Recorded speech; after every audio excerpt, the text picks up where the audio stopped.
Hello everyone, and welcome to our latest Code Presents webinar, Minimal APIs with Shawn Wildermuth.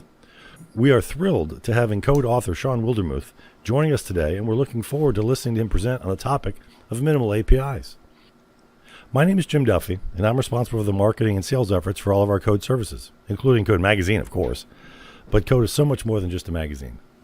Our continuing mission is to help people build better software. We're a Microsoft partner and provide a number of services, including building custom software solutions on-prem and in the cloud, modernizing legacy applications, educating developers, providing developer resources to augment your development team, and supporting and maintaining your existing applications. Our team of expert developers and consultants are ready to help you with your projects. One of the very popular free services we offer, we call a free hour of code. It provides an opportunity for you and or your team to meet with our hand-picked expert team to discuss anything you could use our help with. Slots are limited, so reach out to me today about getting a free hour of code scheduled for you and or your team. No strings, no commitment, no credit card required, just help from our code experts. We are hiring React developers. Come join the code consulting team. We have multiple junior and senior level React positions open, both remote and on-site. Full-time and contractor positions are available. Follow the link for all the details. Looking for a new gig? Check out our jobs page for our open positions. If you're interested in writing for Code Magazine, check out our Writing for Code page for all the details. Our code staffing division can help you find the development team talent you're looking for to augment your development teams. If you like what you see here today, or have seen our prior webinars, please subscribe to our YouTube channel, follow us on Twitter, and like us on Facebook. Code Magazine is the leading software development magazine written by expert developers for developers. All registered attendees today who don't already subscribe will automatically receive a free digital Code Magazine subscription.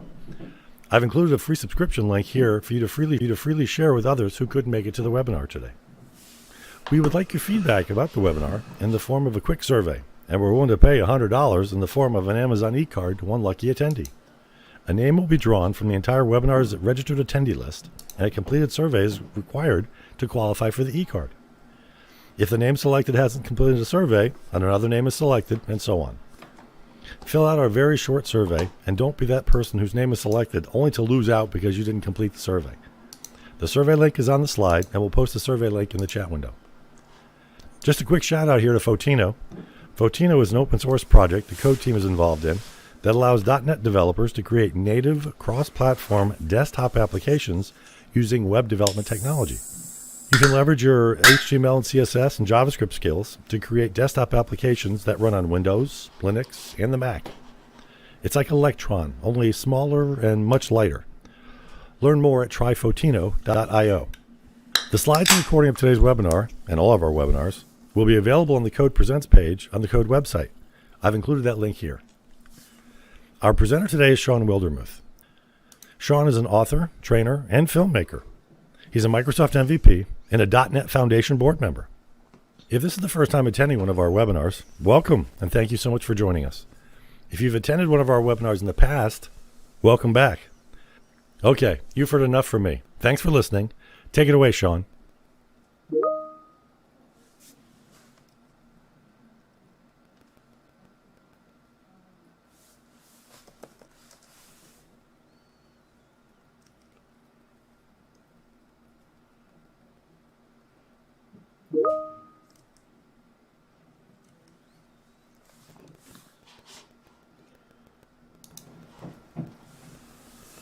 Well, welcome everybody. Thanks for being here in this webinar. We're going to talk today about minimal APIs. You can see my contact information on there. Wanted to thank Code Magazine for having me. This has been a great opportunity, and I really love writing for the magazine, so I'm excited to talk to you guys about this. Let me get my cursor in the right place. That's always the magic, isn't it? I'm an author, instructor, and coach, Pluralsight. I made a film if you want to go watch something about our industry. I won't belabor that at all. And I want to start by talking about minimal APIs and really what they're trying to do. Minimal APIs is really an answer to the way that some other frameworks are writing APIs. There's been a number of different solutions out there, Nancy and Sinatra, and certainly the way that Node writes I'm getting a message from the... Oh. Let's see why my slides aren't advancing. PowerPoint.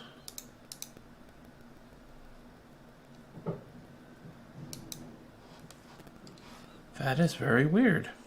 Let's see if we can solve this in a different way. Let's go to where I have code. Okay, that should solve it at least.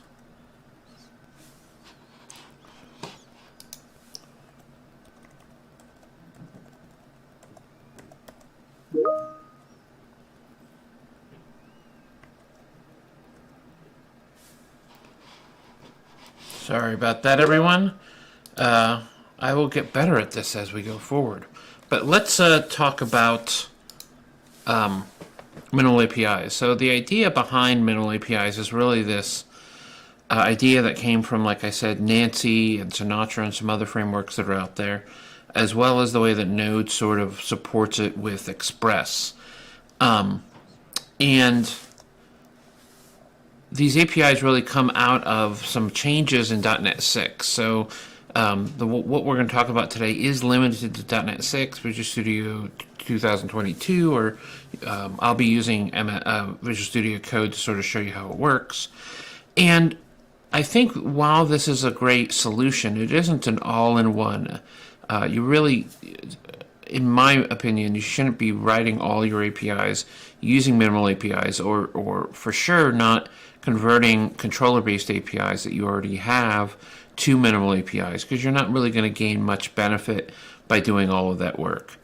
I also believe that simplifying minimal APIs have a ceiling of complexity, that at some point the structure you get out of controller-based APIs or even other API frameworks out there are going to do a better job at handling more complex scenarios. And what I mean by more complex is complex ways of structuring your APIs to where you don't have a lot of individual elements. You actually see in what we're going to talk about today some sort of extending into that, getting close to that ceiling complexity where you might just switch over to controllers. But before we get there, be clear that because this is so new, there isn't a patent advice out there. There isn't a let's use minimal APIs in exactly this way.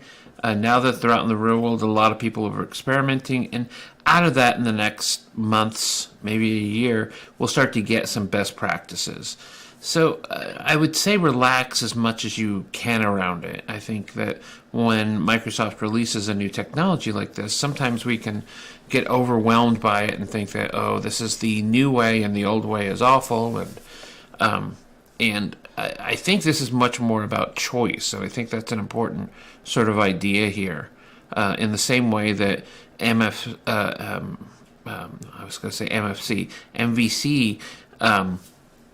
was about choice and building websites in a different way than WebForms was. WebForms is still supported.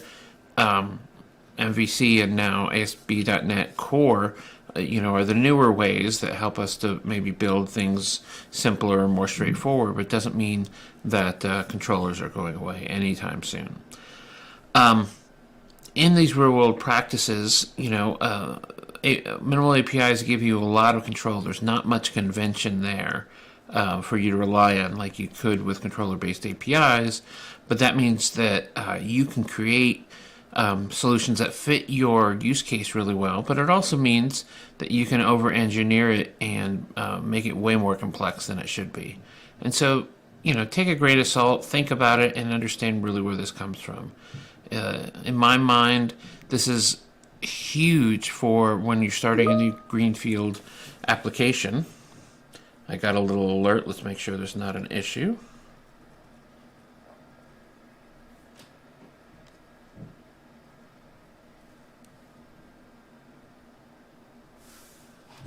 We're back on the first slide.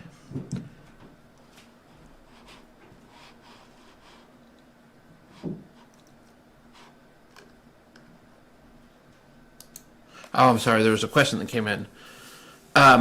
So one question that came from Just Programmer is, can we mix controllers and minimal API? Absolutely. Absolutely. Well, you're going to see in the example I have that, that minimal APIs aren't a choice either or. You could find yourself doing a little of both as well, or migrating one to the other.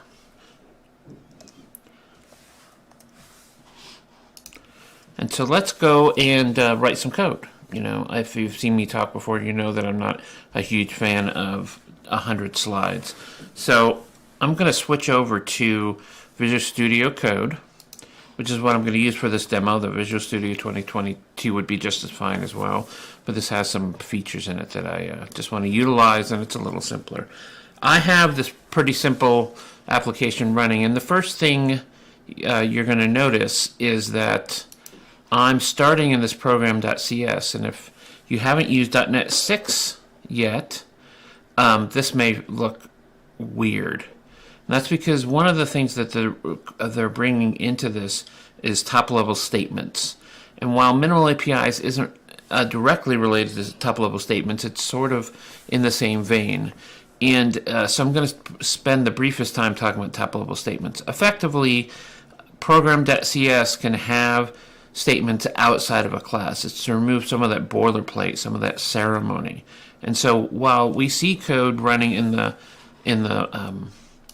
editor here, you can think about this as just being in void main, right? You can just imagine that all the compiler is really doing is taking this, and when it compiles it, make sure that void main gets called. In fact, we even have access to things like the args that are sent in and other things that you would have here. It's just syntactical sugar to take some of that stuff out. And so this is what you'll see in a lot of the sort of Hello World demos, right? If you're used to .NET Core in general, you'll notice there's sort of two steps. There's the step of setting up the services, and then there's a step of adding middleware. Excuse me, I need a cough button. What we're going to do is we're going to add middleware. And that middleware could be the kind of traditional middleware you're used to, like app.use static files, etc., right? App.use routing. All of that could be used there. But minimal APIs are, if you're in a brand new project, really could be as simple as I'm going to write this tiny server that all it does is answer a couple of APIs, or that I'm starting a project and I'm working on the front end. I just need to have some prototype APIs to wire it together until I make it work in the way I want. You'll notice I have wired up a entity framework context here because we're going to use actual data in a database I have. Otherwise, there's nothing other magical here. We just have data, and we're going to write some APIs. And what does that look like? The simplest is you start with this app, web application object called app, and you can just say map get or post, put, etc. You're going to tell it, I want to do a get, and I want to give you a path, a route to actually make this work. You'll see that some of the IntelliSense is trying to help me, but I'm going to still write these by hand. So I'm going to say, let's go get my customers. And what am I going to do when I have that customers is I'm going to write some code, right? So this is essentially a Lambda saying, hey, I want to execute some code here when this calls. And so this could be a pointer to a function, to a member object, or it could be directly in line like it is here.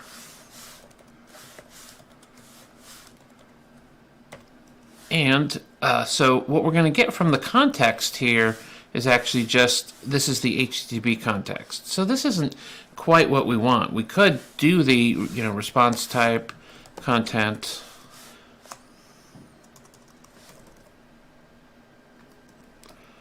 response dot write JSON async, right? We could do this really super manual process, but that's not really what we want. What we really want, and I'm starting to sound like the Spice Girls, is we'd like to say, you know what, I need this repository. I want to send some actual data.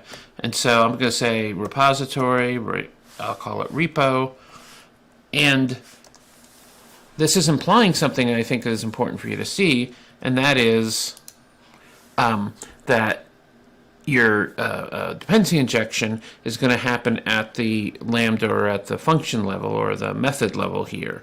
It's not happening at subtop level like in controllers where you're getting constructor injection. And so if we go ahead and get our customers, of course I didn't call it get customers. Oh, I called it client.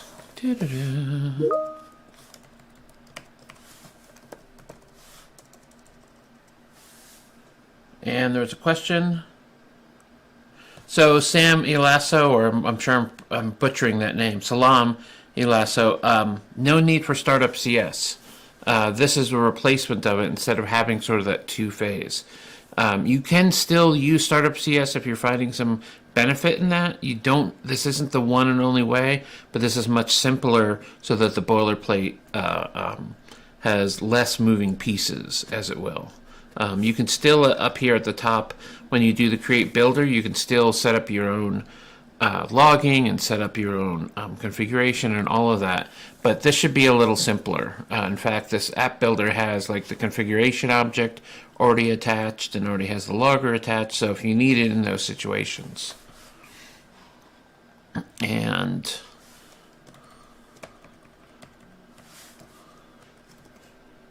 client async.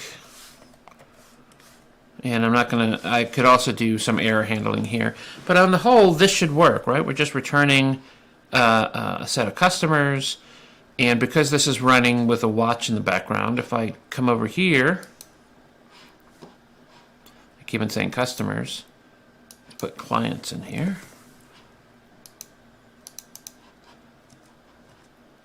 Maybe we're not still running.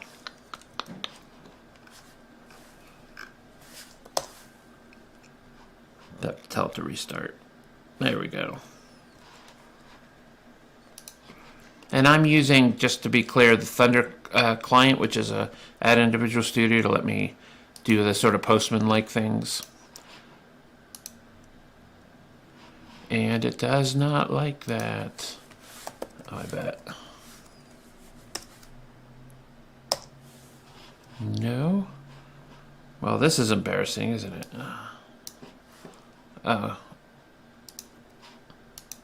There we go. I always need to get the entire address right. And so here we can see I'm just getting JSON back, but conventionally what I'm returning here happens to be an enumeration of these client objects. And here I can see that all it did was render those clients for me in whatever way the repository is doing it. But the reality is, I want a little bit more control over this because I want to be able to do error handling. So let's just put a little error handling, because using minimal APIs doesn't mean you have to give up some of those pieces. Like, oh, well, this is simple, but what if it fails, right? So in this case, instead of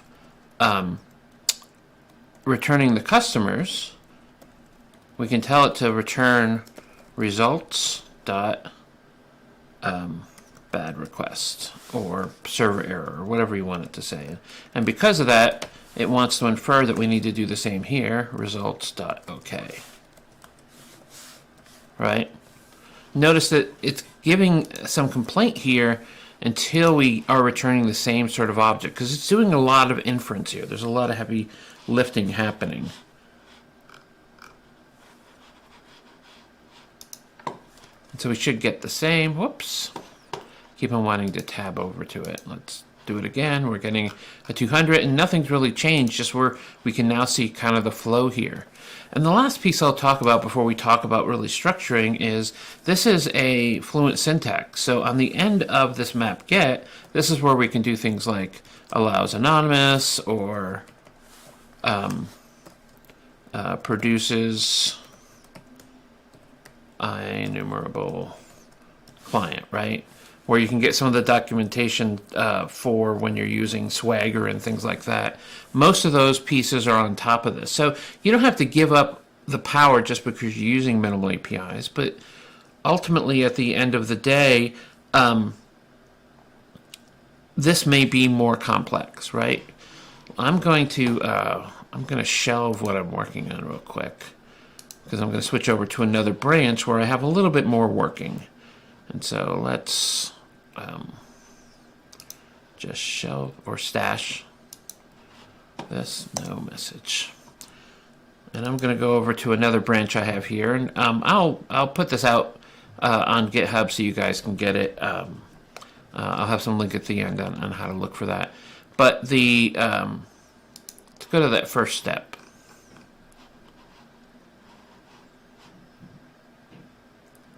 Nope, that's too far, sorry. Should have named these a lot better. Is it main? Yeah. Nope, I'm so sorry for not getting this right. Draft APIs. Final controllers before. Yeah, here it is.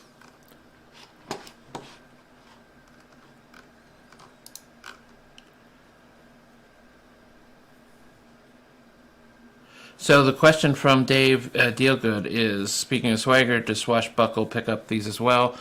One of the things that's not obvious in this is that this just works with the normal pipeline. And so if you've added Swagger or Swashbuckle to your middleware here, which is sort of the part that would need to glue those together, whether you're talking about controllers or not controllers, these are going to expose the same metadata to that system that you would get from controllers doing the same thing. So yes. Because effectively what we have here after build is this is our set of middleware. And so whatever we need to put in here, we do. And we can see that at first glance when we want to build an API, like I've built this API here with, the full sort of CRUD story, right? Let me collapse these so that they're a little easier to see. And you'll see a couple of things here that are important to notice. Again, I'm using anonymous lambdas here, and it's going to infer some of the things, like the map get that has the same sort of routing structure here, and I could even use limiters like int if I wanted to here. It's going to infer it as a parameter, but also, because I've asked for this repository, it's going to inject that. And notice that there's not a lot of need for attributes here. In earlier versions, in the previews, you had to sort of dictate that this was from the body and this was from services. But as of now, it's doing a really good job of knowing that. You may need to fall back into that very occasionally, but it's not happening quite a lot. And so these become pretty clean. But you'll also notice a pattern of the injection is happening at the get, that there isn't this top level object that's sort of gathering all the services. And this is sort of a plus and minus. One is you have this duplication of this on every call because we need the repository to do the work, and in a controller you might do that at the class level and just be done with it. The inverse of that is you don't need to be injecting services that you don't need for every call. So sometimes you might need something specifically, like for map post, you might have a service that generates a new ID or who knows what, right? Check to see whether it's duplicate. Then in this case, you would only need to inject it into only the actions that you actually need. And so again, there's plus and minuses to sort of both systems. But you'll notice that this fairly simple application is already pretty huge. At 83 lines, it doesn't feel like that much, but with all of this open, it's a lot to navigate, right? There's just a lot of code in here. Even though most of the magic is happening in the repository, there's just a lot of stuff in here. And so we want to talk about sort of a first draft of how we make this better. Well, of course, the map gets here don't require don't require that you have that they all live in program.cs. This is just conventionally what it is. You can start to structure these out. So there is a question come in. How do we write unit tests for these? That's a good question that I haven't delved a lot into. I know there's some testing ways to do this, but effectively what you could do is either run the test server, which certainly would work here, or you could imagine instead of these being anonymous lambdas here, you could have them as part of a class. And in fact, I'll show you that in a minute, and those would be easier to test because there's sort of two pieces to test: the logic around here, and also whether the routing matches are working. And you could do those independently. It has a little bit more to do with how you're writing your tests and what part of the tests are important. And so now that we have this, let's take a look at one more. I'm going to reject that change because I'm not really going to make that change. And let's go to our first step. So in my sort of naivete, my first idea here was, you know what, I just want the basic elements here to be just simple, right? I have services I want to register, much like the way I would do it in startup, and I'm just going to register my client APIs by moving them into another class. And in this case, that register just does those map gets, but ends up having individual methods on that class in order to support that. And this works fine, but obviously we're still talking about a single domain here, right? Clients. As we want to write more APIs, I mean, we might want even more structure. But you can see that even though these are minimal APIs, that what we're doing here isn't substantially different. It's just this sort of the way we're mapping it, because we're telling it individually what the API calls are by mapping them directly instead of using something like attributes in what you would do in controller-based APIs, or even using conventions like we often see where home page and everything are sort of conventionally mapped. And so this is going to give you some flexibility with how you do that, but using the attributes is really tied to the controller. You would need to figure out a way to sort of figure out with the mapping here the way you want. But again, this is really clear. You have a new person starting the project, you're like, oh, this client API has these number of these, and I could end up writing a bunch of these lines, right? It's not rocket science, but it would certainly get you there, right? Keep on. I'm going to try to not say right anymore because I can't hear you all nod out there. So let's take one more step down our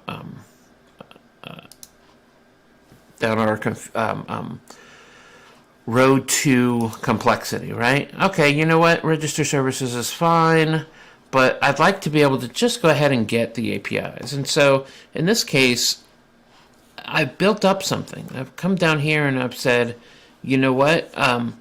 We're going to add all the APIs to the service layer and invent a interface, which IAPI is probably the worst name ever, but that just has a register on it. And you can see this is sort of the extension of what we were doing before, but we could have multiple ones of these. So you can imagine a bunch of APIs being added here, or even added through reflection. And here I'm just saying, here's all the APIs. If the API isn't null, let's go ahead and call register. And so we can see that as we build this stuff up, we can add some of that complexity. Now, this is not a best practice.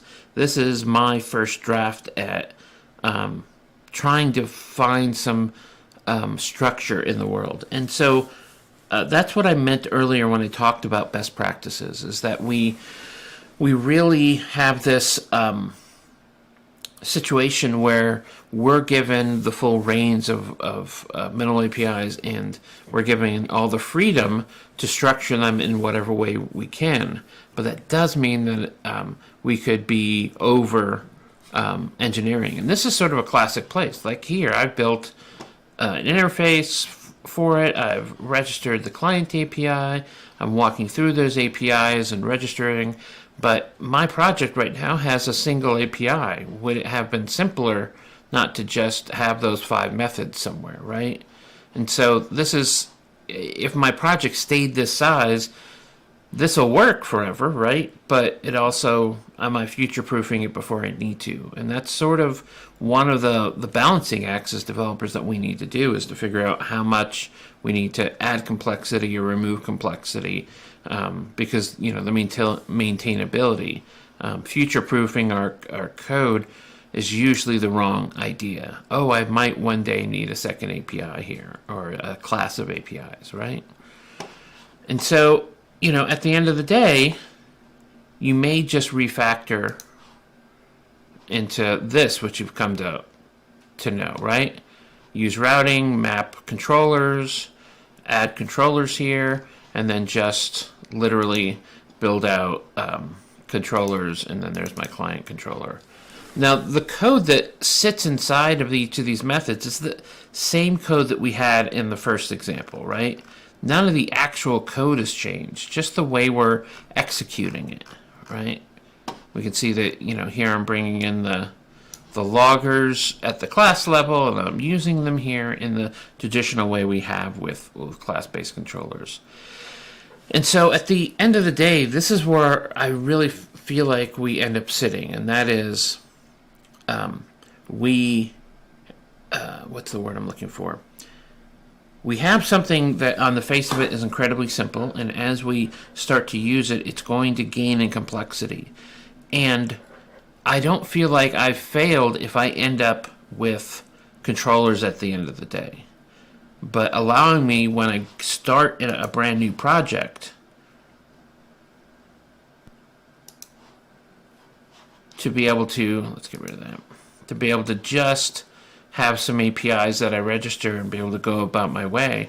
Because you could imagine that even in here, when I start a brand new project, or I start some greenfield project or some new feature, maybe this API is just returning, instead of a new client async, literally just saying, you know what, for now, I don't want to even set any of that up, so I'm going to create a new client.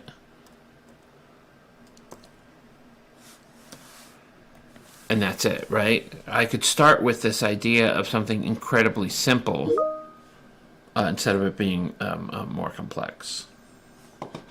So Robert Carlos wants to know where to get this, and I will be making a post after this on wildermuth.com, and I'll link over to the GitHub repository so you can get it as well as the slides. That should be done in the next couple of hours. Let's go ahead and go back to the slides, because I think I just have the thank you. So a couple of quick things. Wildermuth.com is where you can find my blog posts, and I'll still open some other questions. But the official docs on them, you can find them here at the Shawn link. There's also, I have a video talking about a lot of these same features, so if you want to see them in a bit different way, I have them on my YouTube channel, and there's my YouTube channel. And let's see where we're at with questions. So Just Programmer is asking, can you show how to add controller? Well, I can. Though the way you add controller is the same way we've been doing it in .NET Core for a long time, so I don't want to pretend it's going to be that different. The only thing that really makes it feel different is that we could do it at top level. So let's go to the controllers example real quick.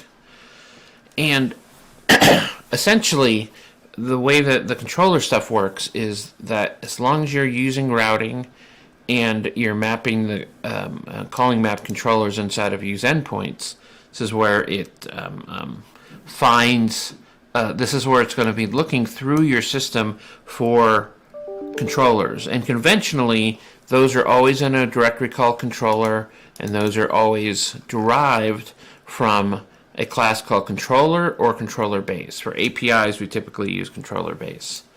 And you can see here that we've specified that route up here at the class level, and that only when this route needs to be extended, like on the get for an individual object, do we actually see a route that's being post-pended here. I have a course on building APIs at Pluralsight, which I'm happy to point you to if you need to. But this hasn't changed in .NET 6 at all. This is the same as it's been since .NET Core 1.0, back then. And ostensibly, it's almost identical to what we did in .NET Framework, back to 4.5 even. I'm sorry, 3.5 when MVC first came out. And so we can fall back into this way of doing it the way we did before, because honestly, this has been pretty tried and true, where we're not doing as much repeating, but we are being dependent on that convention. And it's interesting here because by using controllers, you're really gaining some benefits in that you're able to structure your code in a very known way. Someone coming new to the project can sort of get at it. The opposite side of that story is if we start with the let's go to the main. We start with the minimal APIs. Actually, let me go to the blank. You could see that someone coming into this new, this is all the code that exists, right? You don't have to explain to them convention, or this is where you find this, or with just being able to say app.map get API foo hello world, right? That is now a fully fledged API. Oops. That's now a fully fledged API, right? Because we don't need anything but saying, hey, we're going to return this, small of small. Let me go ahead and restart it. And what does this new complex API do? It returns hello world, right? There's no magic here. So someone coming into APIs, there isn't all that complexity before you get to see it kind of work.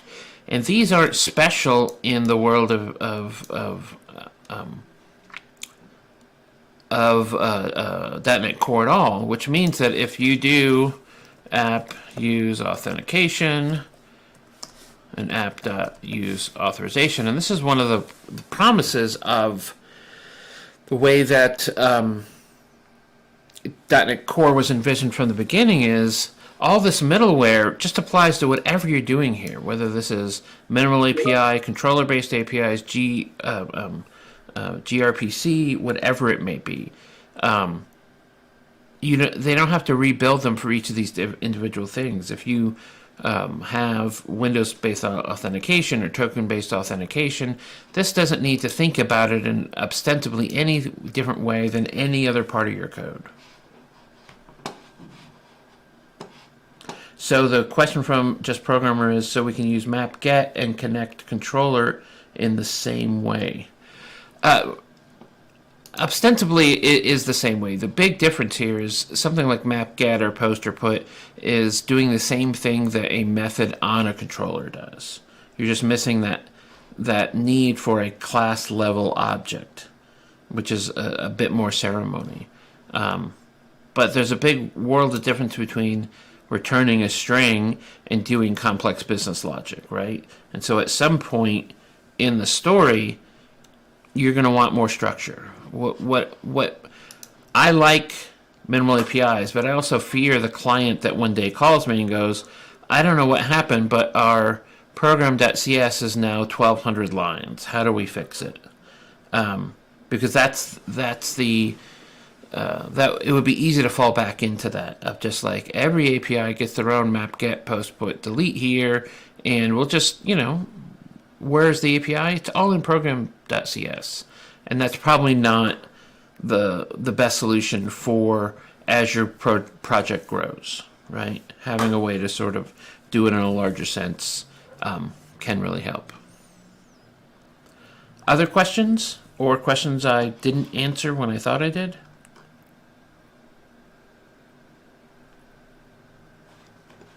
Nothing so far. How are we doing on time? Sometimes I run through these way faster.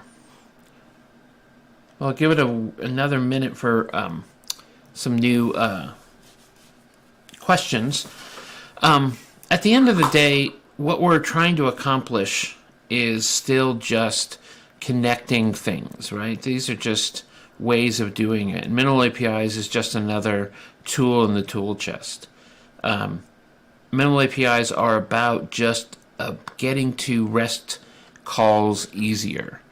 Now, in a large complex application, I see that minimal APIs might live side by side with controllers because you could have both at the same time. You might have one-offs as minimal APIs and then the more complex stuff in controllers. But I also might see gRPC and I think of the query API that a lot of people are using. Name off the top of my head. But you're going to see that we've gotten sort of polyglot here, in that polyglot is normally for languages, but I think about API polyglots as different sorts of APIs living together. So we did have a question come in, and I'll see if I can answer it to the best of my ability. So Dave Deal writes, or deal with duplicate map get and controller endpoints, do conflicts get picked up by VS at compile or runtime? So the real answer is the same as it's been with controllers, in that if you have multiple routes, the compiler can sometimes find out their duplications, but you're still going to run into this, that each of these gets added to essentially a route table, and as it runs through, it's going to find the first one that matches.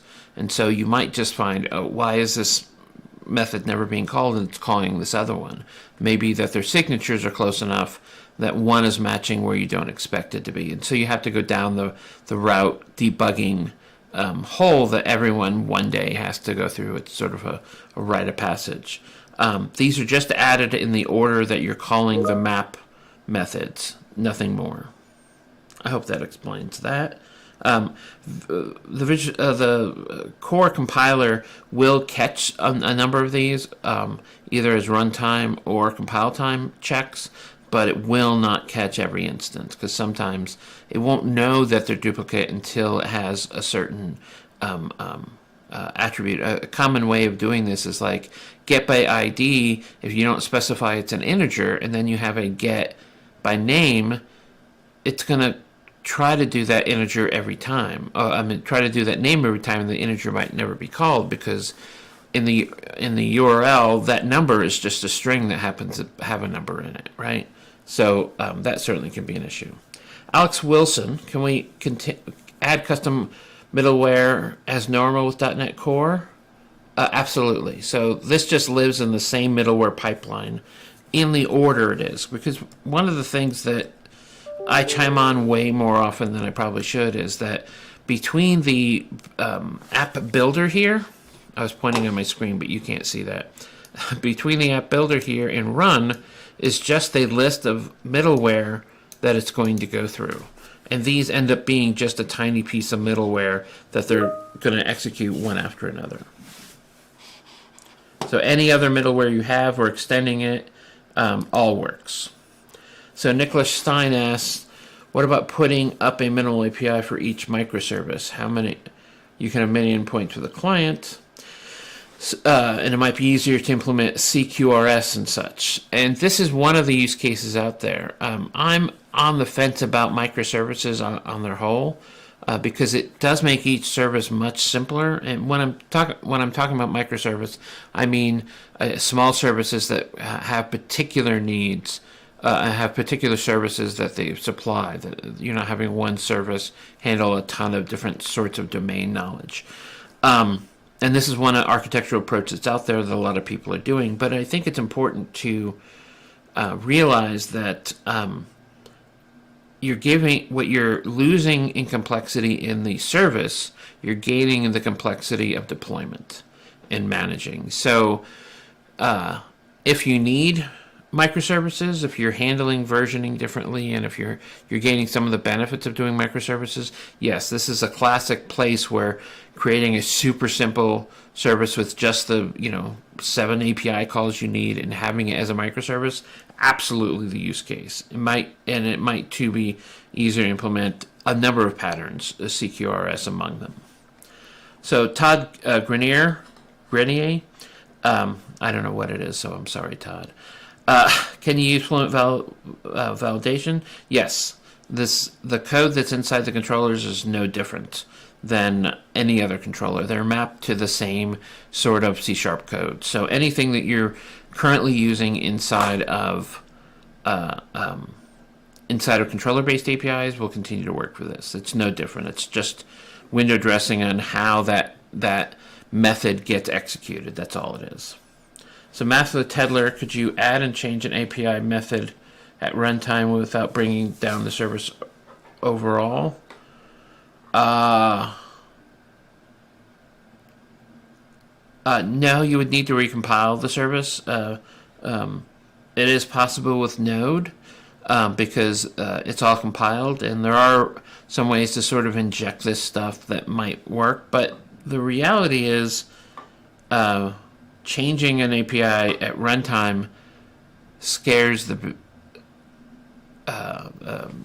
me immensely, and I'm not sure what the idea behind this is, to be perfectly honest. It is possible with Node.js, but when I would practically suggest that to a customer, I can't even imagine a scenario. Maybe there is one out there, but APIs to me are contracts with customers, and the idea of changing them at runtime,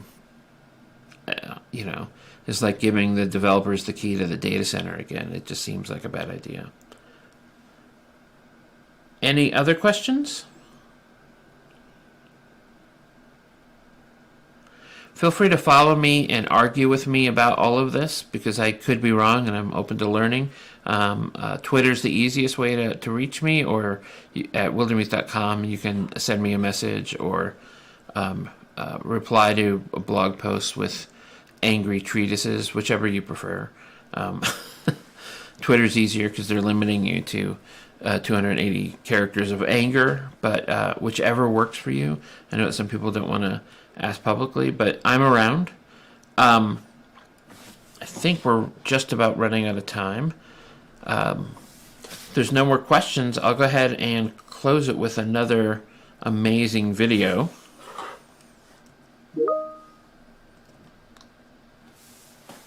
Well, thanks, Eric. I'm really happy to have done this, and I thank Code for really helping me, for inviting me to do this, and it's been a lot of fun. And hopefully I've been able to impart some information about minimal APIs and why you might want to take a look at them.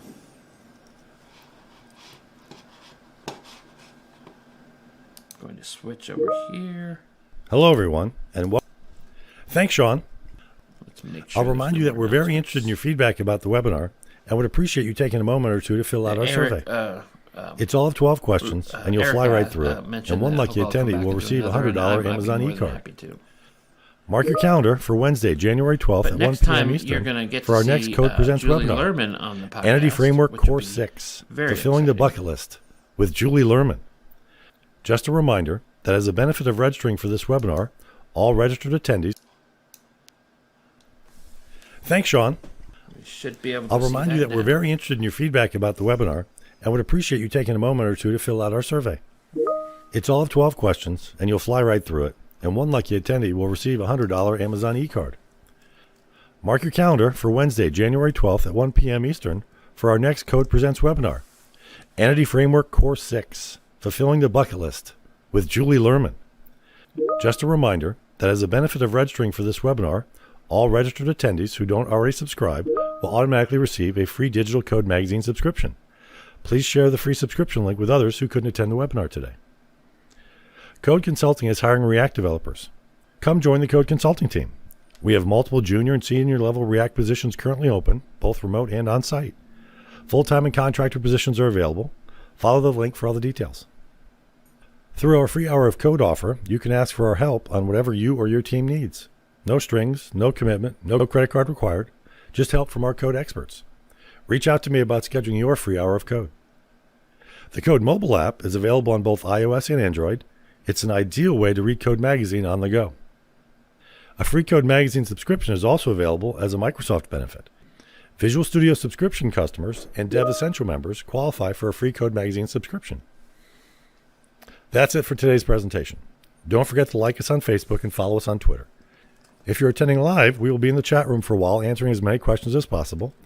If you're watching this post-event recording, please don't hesitate to reach out to me or through any of our communication channels. Thanks for attending, everyone. Have a great rest of the day or night, wherever you are.